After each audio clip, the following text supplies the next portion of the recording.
The silence of the Starship event horizon was a suffocating blanket. Dr. Aris Thorne had been aboard for 3 days, and the only sound had been the whisper of the life support system, a ghost in the machine. The ship, a marvel of deep space exploration, had been found adrift in the Kuiper Belt. Its crew of 50 vanished without a trace. Aris, a xenolinguist and the sole member of the initial investigative team, was tasked with uncovering what had happened. He was, in essence, a ghost hunter, searching for the echoes of the lost. The event horizon was a tomb. Personal effects were left untouched, coffee cups half full on desks, and holopads frozen mid-sentence. The crew had simply ceased to exist. In the mess hall, a game of zero-G chess was left unfinished, the pieces hovering in a silent, eternal checkmate. The ship's logs were wiped clean, a digital void that offered no clues. It was as if the universe had blinked, and the crew of the event horizon had been caught in the darkness. Aris floated through the sterile corridors, his mag boots clanking with an unnerving finality. He had always been drawn to the unknown, to the spaces between words and the silence between stars. But this silence was different. It was heavy, oppressive, and it seemed to watch him with a malevolent intelligence. The ship itself felt like a predator, its metallic shell a cage of bone and sinew. His investigation led him to the ship's bridge, the nerve center of the event horizon. The view screen, a vast expanse of star-dusted black, was the only thing that seemed alive. As Aris stared into the void, a flicker of movement at the edge of his vision made him turn. It was a shadow, a fleeting, man-shaped distortion that vanished as quickly as it appeared. He dismissed it as a trick of the light, a symptom of fatigue and the ever-present, low-level hum of the ship's systems. But the feeling of being watched intensified, the silence now a low growl at the edge of his hearing. He turned his attention to the captain's chair, a throne of command now empty and cold. On the console, a single data chip remained. It was a personal log, one the system hadn't been able to erase. With trembling hands, Aris inserted the chip into his datapad. The face of Captain Eva Rostova flickered into existence, her eyes wide with a terror that transcended the digital screen.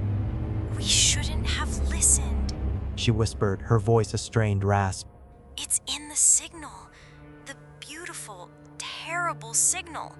The log ended there, a cryptic and terrifying final message. A signal that was the first clue, the first thread in a tapestry of fear. Aris knew he had to find the source of that signal, to understand what the crew of the event horizon had heard. He had to follow the ghost's whisper, even if it led him into the heart of madness. The captain's final, terrified words became Aris's mantra. It's in the signal. He abandoned the bridge, his new purpose galvanizing him against the creeping dread. He needed to get to the ship's communication and sensor array hub, the event horizon's ear to the cosmos. The comms deck was located deep within the ship's core, a heavily shielded chamber designed to filter out the background radiation of space and the ship's own electronic noise. As the doors hissed open, Aris was met with a scene of controlled chaos. Data slates were strewn across the floor, and several of the primary consoles had been physically smashed, their screens spiderwebbed with impact fractures. This wasn't a place of quiet vanishing, this was a place of violence. Someone or something had desperately tried to stop the signal. They didn't just listen. Aris murmured to himself, his voice sounding small in the cavernous room. They fought back. He set to work, his fingers flying across a functioning auxiliary console. The primary logs were gone, as expected, but the deep space sensor logs were stored on a different, isolated server. It was a long shot, but fragments might remain. For hours, Aris was a digital archaeologist, sifting through petabytes of corrupted data, looking for the ghost of a signal. The hum of the ship seemed to fade, replaced by the intense focus of his search. Then he found it. It wasn't a sound file, not at first. It was a spectrograph, a visual representation of a sound wave captured by the ship's long-range sensors just before the communications went dark. It was unlike anything Aris had ever seen. Cosmic phenomena, pulsars, quasars, background radiation, all had a degree of randomness, of natural chaos. This was different. The waveform was a complex, repeating pattern of impossible intricacy. It was a perfect, crystalline structure of sound, a fractal of audio information that looked less like a signal and more like a key. As he zoomed in on the spectrograph, a chill that had nothing to do with the station's temperature naked its way up his spine. The patterns. They weren't just patterns, they were a language. A visual language so complex it made his own field of xenolinguistics look like children's scrawls in the sand. It was then that the lights on the comms deck flickered and died, plunging him into absolute darkness, save for the glow of his console. The life support system, once a comforting whisper, now seemed to gasp for breath. Hello? Aris called out, the word swallowed by the sudden, immense silence. A sound answered him, not a whisper, not a hum. It was the soft, wet sound of something dragging along the metallic floor in the corridor just outside the deck. Thump, scrape, thump, scrape. His heart hammered against his ribs. He was not alone. The paranoia he'd dismissed earlier coalesced into a cold, hard certainty. He scrambled through the console's directory, his hand shaking. He had to hear it. He had to know what had broken the minds and bodies of the crew. He found a single, tiny, uncorrupted audio file attached to the spectrograph, a mere half-second snippet, likely a diagnostic recording. He hesitated for only a moment, the dragging sound seeming to pause just outside the door. Taking a deep breath, he plugged his personal earpiece into the console and played the file. It was not a scream, it was not a roar, it was a chime. A single, resonant note that was both achingly beautiful and profoundly alien. It was a sound that felt like it was designed to fit perfectly into the spaces between his thoughts, to unlock something deep within his primate brain. For that half second, he saw it, not with his eyes, but in his mind's eye. A flash of impossible geometry, a corridor that twisted in on itself, a color that hurt his soul. He ripped the earpiece out, gasping, a sharp pain lancing behind his eyes. The dragging sound in the hall was gone. The silence that rushed back in was no longer empty, it was full. It was the silence of a predator that knows you have seen it. And now, he knew. The signal wasn't just a sound, it was an invitation, and something had accepted. The half second of sound had rewired his brain. The pain was a physical spike driven through his skull, but worse was the afterimage seared into his consciousness, the twisting corridor, the color that was a violation of sight. Aris stumbled out of the comms deck, his hand pressed against his temple. The ship wasn't a tomb anymore, it was a hunting ground, and he had just rung the dinner bell. He knew with a chilling certainty that the dragging sound he'd heard was real. It was one of them, the crew. The signal hadn't made them vanish. It had changed them. It had unfolded them, twisted them into something that obeyed the alien geometry he had glimpsed. Survival instinct warred with scientific curiosity. The scientist in him screamed to understand the signal, to decode its impossible language. But the primal animal in him screamed louder, run. He needed a weapon. He needed a plan. The ship had to be destroyed. This signal, this language of madness, could not be allowed to reach Earth. His mind raced. The nearest place with potential resources was the medical bay. He could find stimulants to fight the encroaching fatigue and potent painkillers for the agony in his head. More importantly, he might find medical logs. The crew must have shown symptoms before the end. Headaches, something. What had the ship's doctor seen? The journey to the med bay, a path he had walked without a thought just hours before, was now a gauntlet of fear. Every shadow seemed to stretch. Every flicker of the emergency lighting seemed to hide a fleeting, impossible shape. He saw it again in a long service corridor, a distortion in the air near the ceiling, like heat haze, that vaguely resembled a human arm bent at a sickening, unnatural angle. It retracted into the bulkhead as he approached, leaving no trace.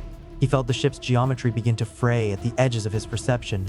The corridor ahead seemed to lengthen, the far door shrinking, as if he were looking through the wrong end of a telescope. He squeezed his eyes shut, shaking his head to clear the influence of the signal's echo in his mind. When he opened them, the corridor was normal again. Was the ship changing, or was he? He finally reached the med bay, the door sliding open to reveal a scene of methodical desperation. Medical supplies were neatly arranged on trays, but surgical tools, scalpels, laser sutures, and bone saws were missing. On a nearby bulkhead, deep gouges were carved into the metal, as if someone had tried to claw their way through. Aris accessed the medical officer's terminal. The logs started with complaints of migraines and shared nightmares. Then came the paranoia. Crew members refusing to go on EVA, claiming the stars were wrong. Then came the first mention of the signal, which they called the music. The final log entries were a litany of horror. Dr. Lena Petrova, the ship's CMO, described crew members becoming withdrawn, staring at blank walls for hours. She documented cases of self-mutilation, specifically attempts to damage their own ears and eyes. They were trying to shut out the music. The last entry was a single, frantic sentence from Petrova herself. "I see the door. It opens in all directions at once. I am going to walk through." A soft scraping sound from the adjoining examination room made Aris freeze. It was the same sound he had heard outside the comms deck. Thump, scrape. He slowly peered around the doorframe. Standing in the middle of the room, its back to him, was a figure in a torn Event Horizon uniform. It was Dr. Petrova, but she was wrong. Her body seemed to flicker in and out of focus, her limbs elongating and contracting as if she were a faulty hologram. One of her feet was twisted completely backward, the source of the dragging, scraping sound. As if sensing his gaze, she began to turn. Her movements were not human. Her torso remained still as her head rotated a full 180 degrees, the bones in her neck audibly cracking and resetting. Her face was a smear of features, her eyes two dark pools of that impossible, soul-hurting color he had seen in his vision. She opened her mouth, and it was not her voice that came out, but the pure, perfect, mind-shattering chime of the signal.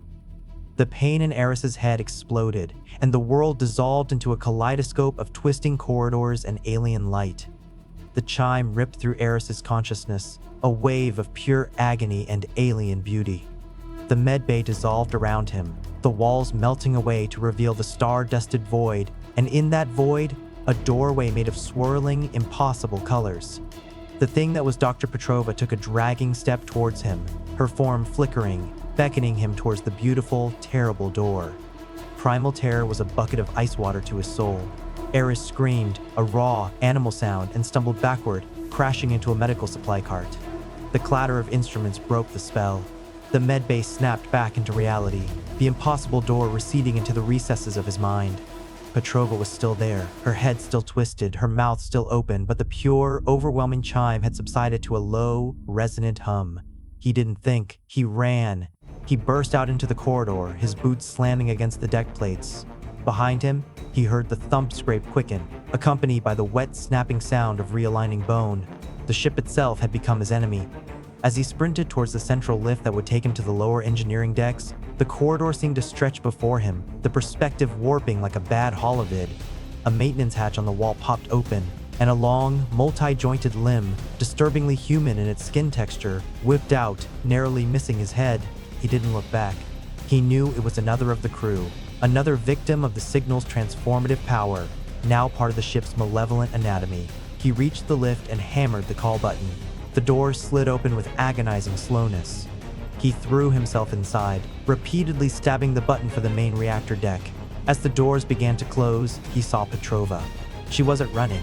She was flowing down the corridor, her body losing its rigid form, becoming a wave of flesh and fabric. She raised a hand, and it was no longer a hand but a cluster of long, pale fingers that branched like coral. They scraped against the doors just as they sealed shut.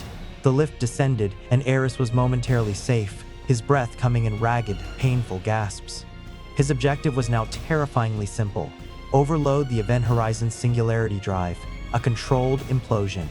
It would take the ship, the signal's influence, and anything that remained of the crew out of existence. It was a suicide mission, but it was the only sane choice. He had to fight the insidious beauty of the signal, the promise of the door. The chime had planted a seed in his mind, and he could feel it trying to grow, whispering that destruction was a failure to understand, that true revelation lay through that impossible door.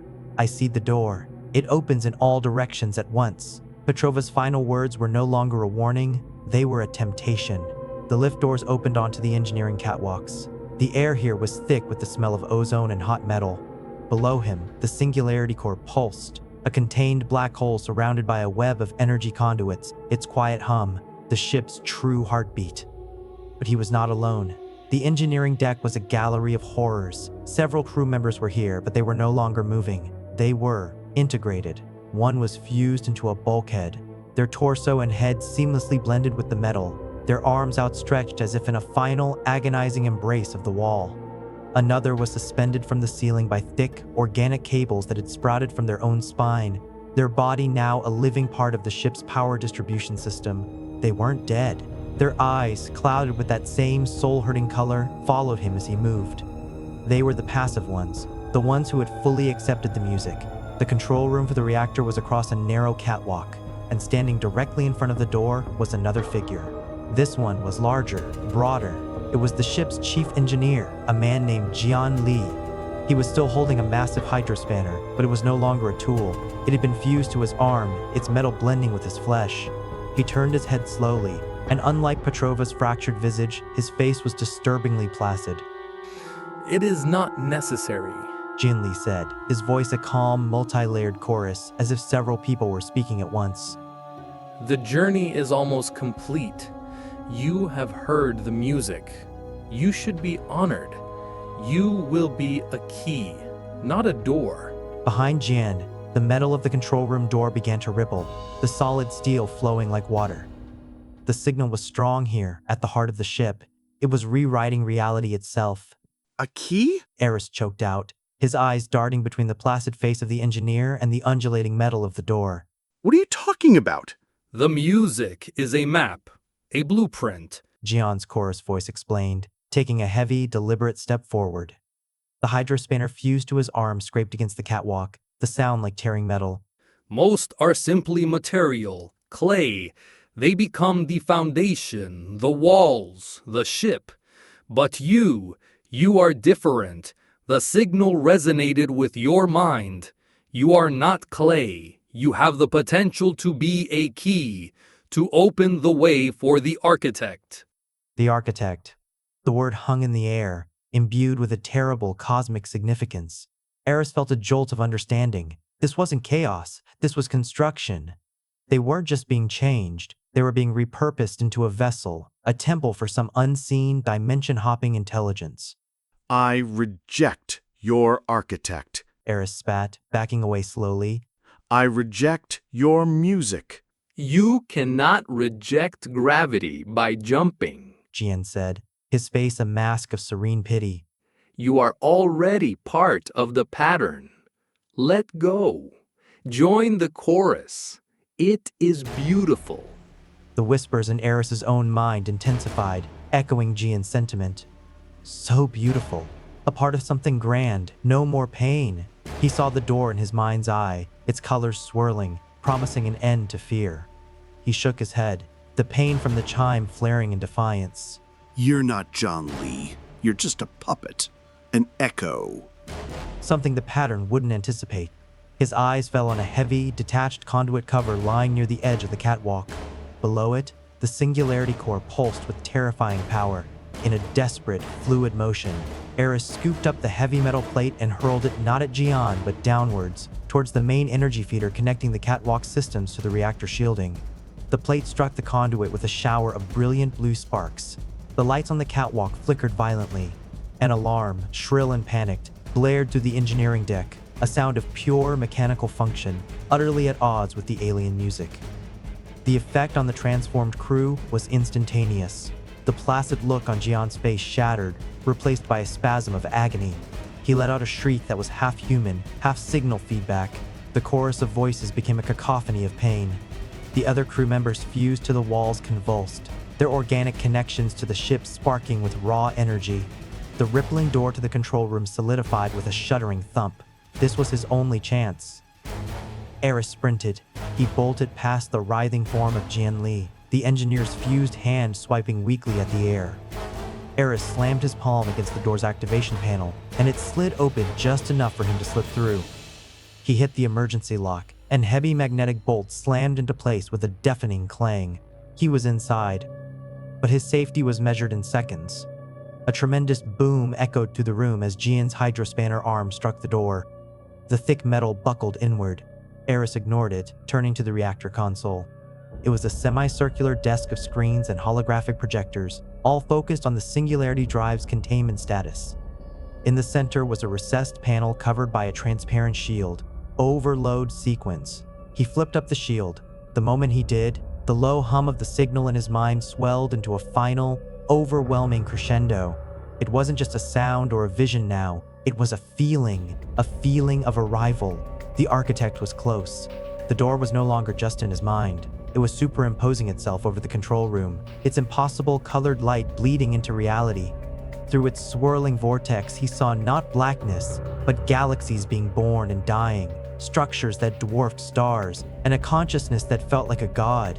It offered him everything, the answers to every question the universe held. Be the key. It whispered, its voice the rustle of turning cosmic pages. Open the way. His hands, poised over the first activation key, began to tremble. Why was he fighting this? Why choose oblivion over revelation?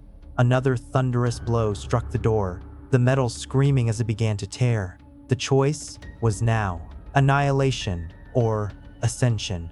The vision was a deluge. Aris saw it all. The architect wasn't a creature of flesh and blood, but a being of pure mathematics and geometry. It existed in a higher dimension where thought and reality were one. It saw our universe as a flat, silent plane, and the signal was its attempt to give that plane depth, to build a bridge. The crew of the Event Horizon, their minds and bodies, the ship's very structure, they were the bricks and mortar for this bridge. And Aris, with his linguist's mind uniquely tuned to patterns and meaning, was the keystone. To be the key was to be the conscious, willing link between two realities. He would be a god. His hand trembled, moving away from the overload controls and hovering over the holographic projection of the swirling doorway. He felt an immense, ancient loneliness emanating from the architect, a being so vast and singular that its only desire was to connect, to build. How could he deny it? How could he choose the meaningless void of non-existence over a role in the creation of a new, magnificent reality? Boom, crack. A jagged tear ripped through the control room door. Through the gash, Aris saw Zhang-Li's face, but it was collapsing, the features melting and reforming into a living representation of the signal's impossible geometry. It was a face of pure, logical, unfeeling pattern, and in that moment, the illusion shattered. Aris remembered Captain Rostova's eyes, the sheer, primal terror in them. She wasn't afraid of dying, she was afraid of this, of having her soul, her individuality, her illogical, messy, beautiful human chaos ironed flat and used as a paving stone on some cosmic highway. He thought of the unfinished chess game in the mess hall, a monument to a moment of simple, human recreation. The architect didn't want to connect, it wanted to consume, to assimilate, to erase. You call it a blueprint. Aris whispered, his voice shaking with renewed conviction. I call it a cage.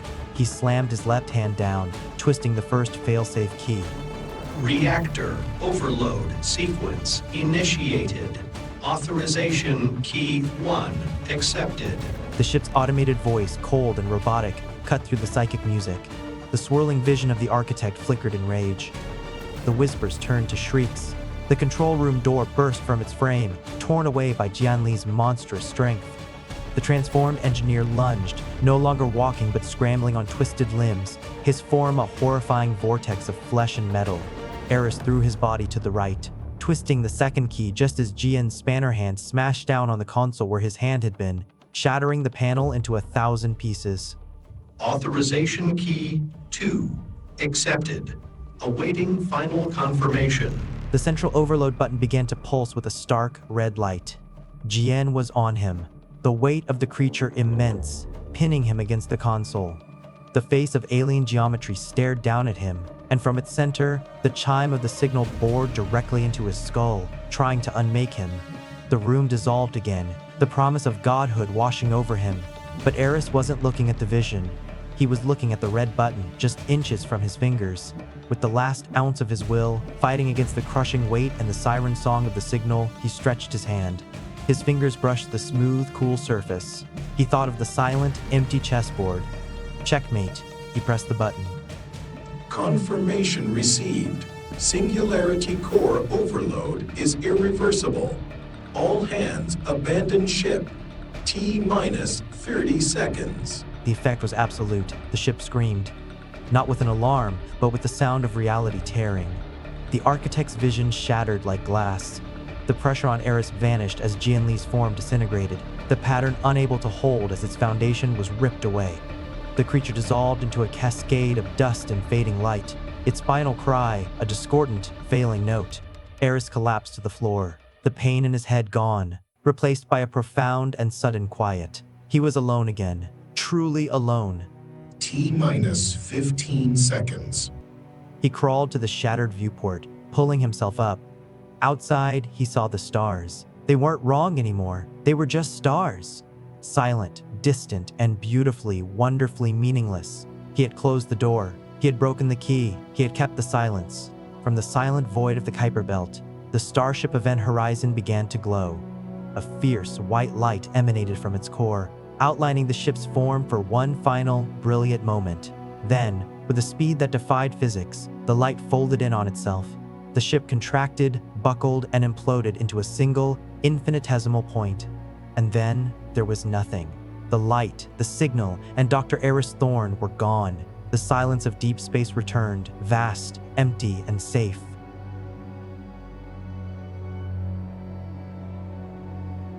If this story left you with a cosmic chill, be sure to hit the like button, subscribe, and turn on notifications so you never miss a new tale from the farthest reaches of space.